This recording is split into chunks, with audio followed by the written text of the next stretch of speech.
So ito guys yung area na pagtataniman natin ng saging na lakatan, 100 pieces. At itong nasa gilid naman is yan yung first batch natin. Then simulan natin magukay at kuha naman tayo ng mga panghalo natin na pataba. Compost chicken manure, 3 to 4 years na yung naka-stock dyan, so pwede na natin gamitin. Ang sukat ng bawat butas natin dyan is 7 feet by 8 feet ang layo. Then yung luwang naman ng butas na ginawa natin is 40 cm by 50 cm. 40 yung lalim, tapos 50 naman yung luwang. So at ayan, natapos na nating itanim. So ayan, tissue culture pala to guys, binili namin sa online. And after a month is yan, tumubo na yung mga damo. So bubunutin natin yan isa-isa. And after 2 months is ganito na siya kalalaki. So maglalagay na tayo dyan ng compost chicken manure para reserba niyang pagkain sa paglaki. Chicken manure is mataas yan sa nitrogen na kailangan ng ating mga tanim para gumanda yung mga dahon. At ayan si Kuya Roy, continuous pa rin na nagbubunot ng damo para mapanatiling malinis ang ating sagingan. At kung makikita niyo naman, ang ganda. Nag-spray din tayo ng mga concoction tulad ng FPJ o fermented plant juice, so pampaganda ng mga dahon. At IMO or indigenous microorganism dahil hindi lang yung halaman yung inaalagaan natin, pati na rin yung lupa.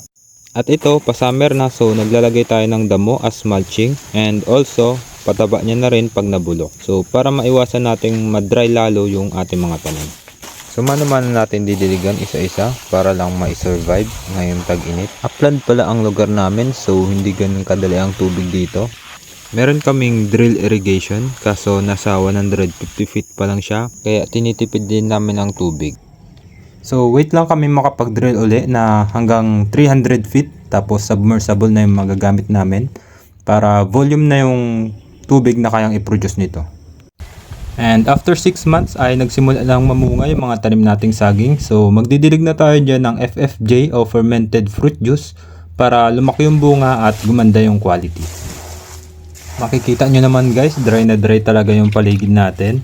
Bali 3 days ang inaabot natin dyan para madiligan natin lahat yung saging dahil yun nga, yung tubig natin is hindi pa enough o hirap pang mag-akyat lalo na pag summer. Then nilalagyan na rin natin ito ng tungkod, so buho ang ginagamit natin dyan, dalawa.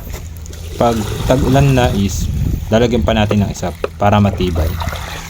Dito guys is malapit na matapos yung summer, so may konti na rin pa ulan-ulan.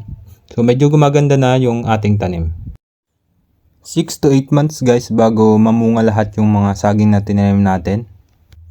Bale, nasa 215 na pala to guys yung mga tanim nating saging. Yung first batch na 75, tapos itong second batch na 100, tapos yung third batch natin na 75 ulit.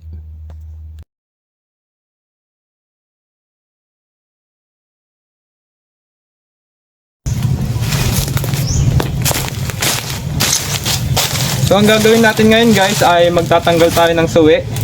Pero mag-iwan na tayo ng isa ng follower dahil nagsimula na mamunga. So pagkatapos nito mamunga yung isa na papakinabangan naman natin. So let's go. Ang kagandahan guys sa saging is once na may tanim mo na siya is continuous na siyang mamumunga dahil meron siyang suwi. Maintenance na lang ang kailangan. So yung mga nakuha nating suwi at puso ng saging is idediretso natin yan sa ating vermibed para gawin nating pataba. At yung iba naman ay i-ferment natin para gawin nating FFJ, fermented flower juice, na gagamitin din natin sa ating sagingan at sa iba pang halaman. At yung sa paglinis naman natin ng ating mga tanim na saging is gumagamit tayo ng tubig na may Dolox 10 patak. So yun yung disinfectant natin, or pwede naman kayong gumamit ng alcohol. Pagkatapos nating malinis yung kada isang puno is isasawsaw natin dyan sa ating disinfectant para kung may sakit man yung isang puno is hindi mahawa yung kabila.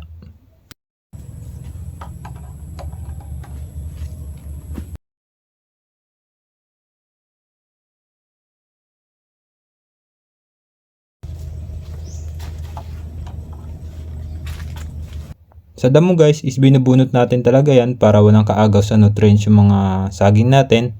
Tapos tinatambak lang natin dyan sa gitna para mag-compost katagalan. Isa pang kalaban ng ating saging is yan, tag-ulan. Ito guys is July. Tumba. July 26, 2023. Lakas ang hangin kagabi. So ito yung mga ano natin, casualties. Bali total of 11. Lahat may bunga. May tukod naman siya, kaso dalawa lang. So yung mga dalawang tukod tinumba pa rin. Kailangan talaga tatlong tukod guys. So ayan, tinanggal ko na yung mga tukod-tukod dyan dahil maaga ako kanina. So yung iba pang tawag doon, buho is nilagay ko na sa iba.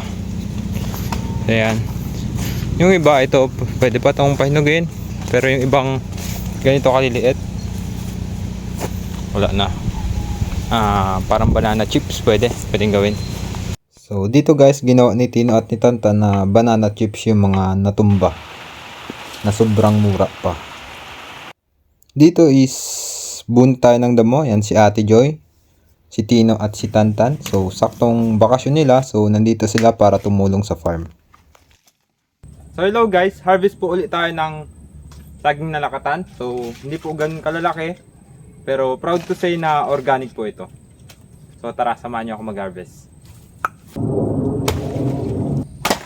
Okay. Okay.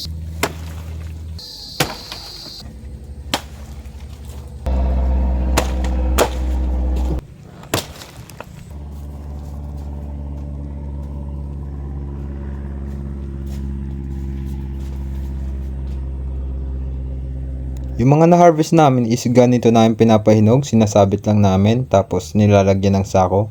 O kaya is nilalagay naman namin sa box na may kakawate, pampainit para mas mabilis mahinog. So yun lang guys, maraming salamat sa panonood. At kung nagustuhan nyo ang aming video, pa-subscribe, like, and share. Maraming salamat and God bless. Isutabile out.